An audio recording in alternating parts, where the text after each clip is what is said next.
I thought it was the summertime that was the silly season, but it clearly has become winter and Christmas because now the Home Office has responded to Mr. Farage's declaration that James Cleverly is a moron.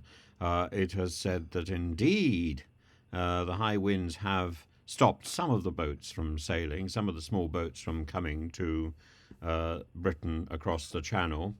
But the reduction in the number of boats by a third was not simply because of the weather, but evidence that the government's policies were working. Well, of course, the problem is that the reduction in the small boats by a third doesn't mean the reduction in the people who are coming, because the small boats have simply got slightly bigger and are accommodating more people and therefore more dangerous. Um, so, if you remember, Mr. Farage has said, "You may be called cleverly, but you are clearly a moron. I am close to Dover now.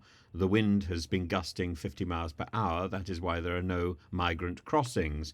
However, the Home Office has pointed to data that shows that there were almost exactly the same number of red days when good weather conditions meant boat crossings were likely this year as there were last year. And to date, there were 106 in 2022 and 102 this year.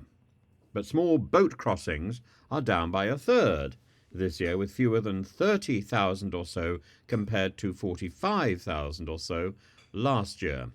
It's marginal, and the weather absolutely would not explain why small boat crossings are down this year by over a third. It's lazy to suggest otherwise, says a government source.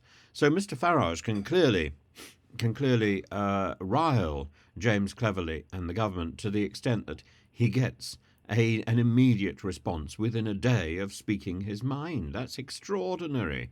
Extraordinary when people go through their own elected representative, their own constituency MP to get an answer, and they get nothing after 6 months. And yet, when Mr. Farage makes a pointed comment about the Home Secretary, a response is dealt within a day. That is extraordinary, the power of Mr. Farage. Well, congratulations, Mr. Farage.